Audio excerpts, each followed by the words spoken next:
Today's conference is about resiliency, and I stand in front of you and wonder, what credentials do I have to be speaking about this topic? I do not have an urban planning or infrastructural design degree, and most of the projects that we deal with in our practice are just a couple thousand square meters in sizes. So I focus on the meta part, which is the prefix to the resiliency. And because prefixes are typically about links and relationships and and they refer to an action. So they kind of shifted the center of focus from the middle, from the shape and from the subject entities. And it releases a little bit of pressure of talking about to over-define the subject itself or to perform it. Meta in this case indicates a higher level of abstractness, and it comes from the Greek preposition that means after, beyond, around, or the self. So at such an abstract level, I think I could possibly start talking about architecture or resiliency through architecture, which is something I know a little bit more about. So first I want to show a couple of images of some familiar, impressive structures, ancient structures. Beyond primitive huts and indigenous dwellings, these are kind of the first form of architecture with a capital A. And they employ much more human and natural resources than necessary, and they become the physical carrier of the semantics of our cultures and values. There's something in common in all of them. They're out of typically very simple singular material like clay or wood or stone, and they are made constructed out of limited processes. And the craftsmen, the master builders, and the laborers work together through a process rather than a finite image over time to approximate something they have in their head.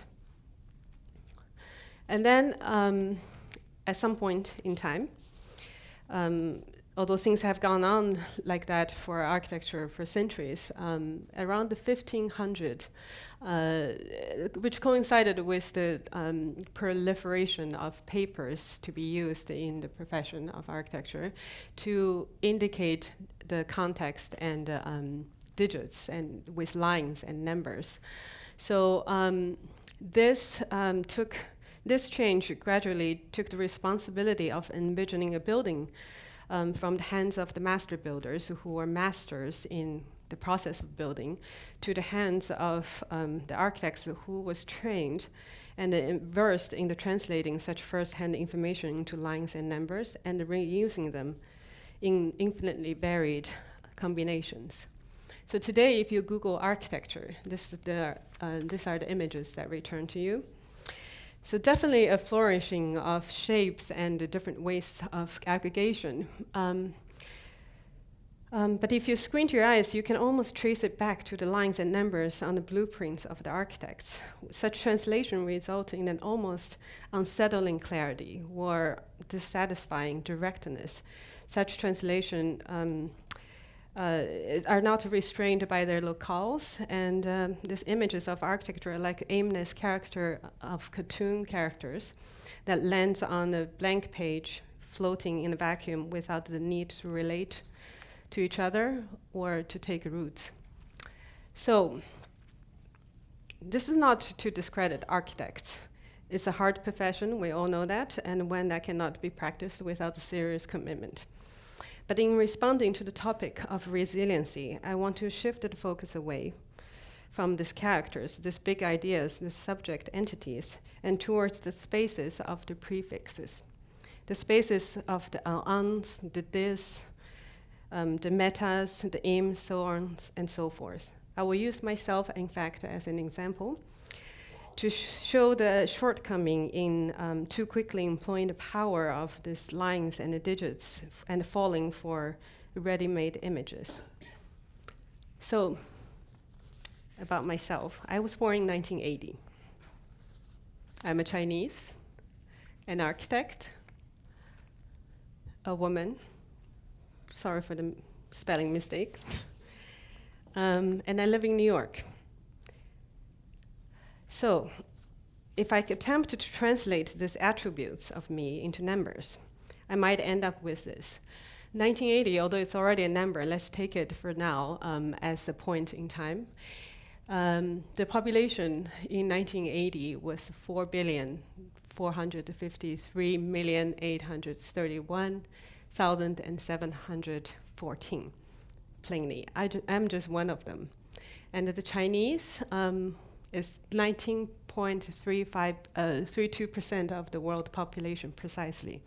I actually calculated this on Tuesday because I just couldn't believe the common sayings of 1 out of 5 people on Earth is Chinese. So an architect, as I mentioned before, is 5 centuries old, arguably. And a woman, this is a number that I picked randomly. It represents the adult literacy in women, which is 79.9%. Well, I picked it kind of randomly, and that's kind of the point, that to pick a number to represent something is almost always arbitrary. New York, well, I couldn't, it was too hard for me to pick a number because New York is such a 4-dimensional constellations of numbers that are all interconnected and interdependent on each other. So it's a task that cannot be fulfilled. So next, I try to pick images to represent these attributes. 1980 was the grooves, the disco colors, and my favorite toy, which is the Rubik's Cube. With the Rubik's Cube, every move you make does not really limit your options remained, but it actually opens up another 6 more options. So it's an infinitely expanding universe. And Chinese, I picked yellow on red. And this red is, it's omnipresent, like sun or blood. And architects, well, I don't think I need to say too much about this image. I think we phased out this Corbu, glasses, but the black is something we cannot get rid of. Woman.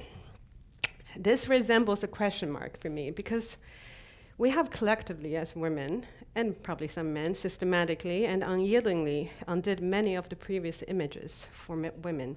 The curves, the Mary figure, the discreteness, leaving women as an idea that cannot be reduced anymore, an image that cannot be imagined, and an intention that cannot be claimed. Now here's me and my partner. If you superimpose this picture to the previous ones, you can tell that I definitely do not fit into the architect image. Chinese maybe, but that's quite incidental, trust me. So by now we have established that some of these attributes cannot and should not be reduced to numbers, lines, and colors. And I'll continue to work on the remaining 2 through the introduction to some of our projects. The first one is called pollination. It's an installation that we half did and half did not realize in Chengdu, one of the fastest growing cities in China in the interior.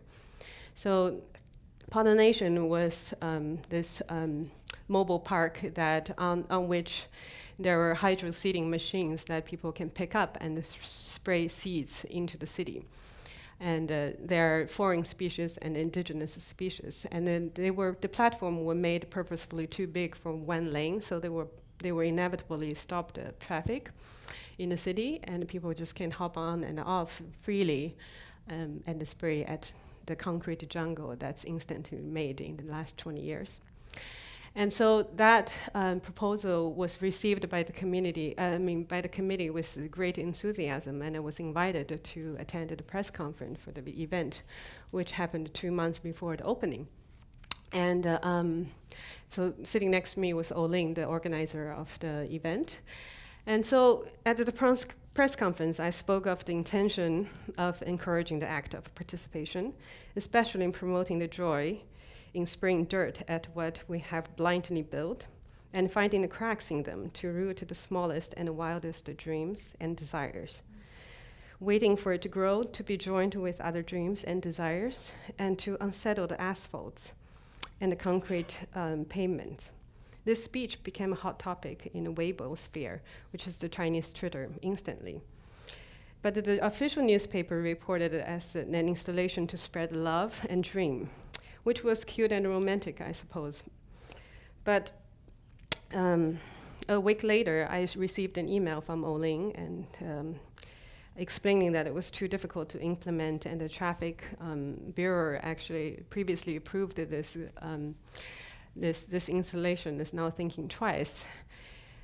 He told me that performance art is not yet an easy format in China to realize. Better stick with making an object or submitting a drawing.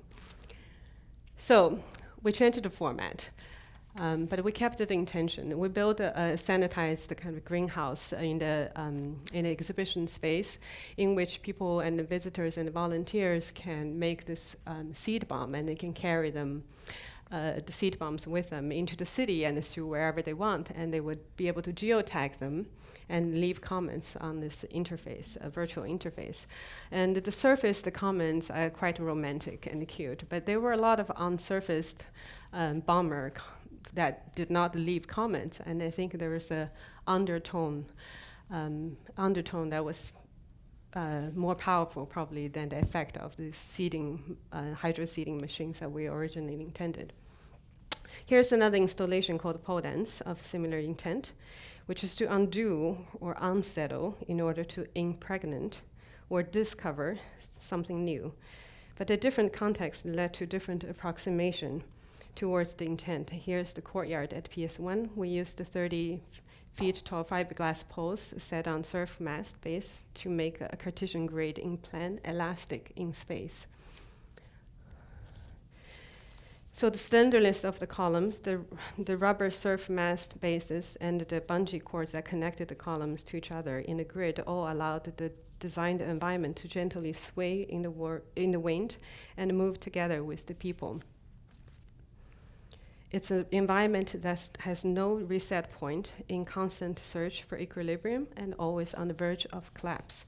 The dancers loved it, they danced around it and climbed, but the architects stayed along the line and worried. So the last one, 1980. You can think of many things that happened in 1980. John Lennon was assassinated, the Prince album, Dirty Mind, and the Rubik's Cube. But one that's really hard to ignore is the proliferation of personal computers. For many people, it was the first time that they saw a computer or they owned one. For many professions, it was the first time they were trying to figure out how it would change what they do forever. For architects, it was the start of the inevitability that vectors and attributes will be able to produce images of a building and the space without before it's built, or even if it can never be built.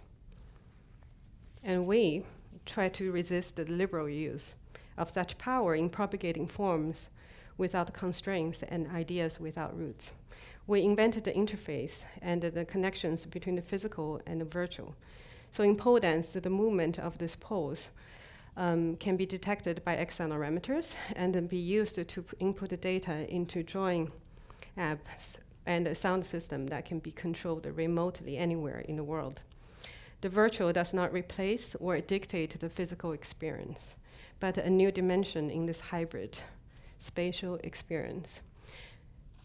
As technology has been accelerating exponentially, bouncing forward, the rupture between the physical and the virtual dimensions in spaces has also become more visible and hard to mend. Just as the industrialization did to the biological systems, to mend these seams require tremendous elasticity. Here's a project that exposed such challenges and maybe offered one way to make the seam. It's a gallery building in Seoul, Korea. So in answering to the programmatic needs to have one singular gallery box, we pushed all the other programs, accessory programs outside of the box, and they take shape as they need, and they are located wherever they need it to be. Considering this diagram too harsh for its historical context, we wrapped the building with this wrapper, with this stainless steel chainmail mesh. And so this mesh, on the outside, the spaces are fuzzy, and on the inside, the clarity remains. To approximate such an ambiguous image was indeed not a linear, straightforward process. Here are some of the sophisticated modeling tools we used at the beginning of the process to understand the facade. The chainmail mesh wrap at an architectural scale did not exist as a product. So we did our best in analyzing and understanding and making predictions. However, after months and months of computing and lab testing, we realized that it's just too naive to say that we can predict how it would behave. This will have to be brought to the ground and trialed through errors. So we email blasted manufacturers all around the world with request of making such impossible mesh, and traced our hope to a town called Anping, southwest of Beijing. On the Google map, it did not look so far from the capital, but when the reality is that 2/3 of such a distance are dirt road, the vectors suddenly became immensely long. Anping was a town of 2,000 factories, each filled with raw steel threads and illiterate laborers without a single school nor municipal hospitals. And our hope landed in a small courtyard surrounded by these 2-story concrete factories, well, shops, more precisely, and a blank face staring back at me when I attempted to explain the specifications of our request. Luckily, our journey did not end there.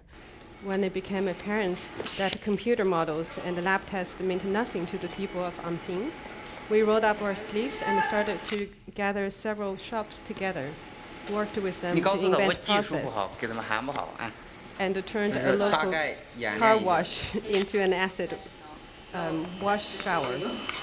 So the wrap needed 500,000 individual links and welds. Each ring needed to be linked to 6 adjacent rings in different ways.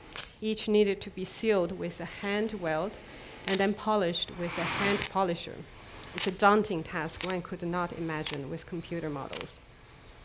The completed wrap was strong yet pliable, much more impressive than the Chinatown stocking we used to make study models. So in the process of scaling up, it made us humble as we were confronted with the seemingly impossible gap between technologies and the inescapable physical state of things, between our wildest imagination and the reality of translating them across cultures. And yet, it was, if what we pursue is understood as an intent rather than a finite image, maybe we'll get there collectively, one seed at a time, one link at a time, with elasticity, persistence, and maybe a little bit of poetry. This is my first attempt at the poetry in public. Our buildings lack color. They also defy shape. Numbers become irrelevant. Getting old is not for chickens. Claiming the future takes courage. Paradigm shift takes colossal time. For good or bad, it is also inevitable. Make your own culture, find your own crack, develop your own resistance. It takes more strength to be elastic. A shape that cannot be drawn is harder to imagine. Maybe future already existed, and the past is still here. But I'm sure there's an utopia for myself, and there's an equilibrium for everyone. Thank you.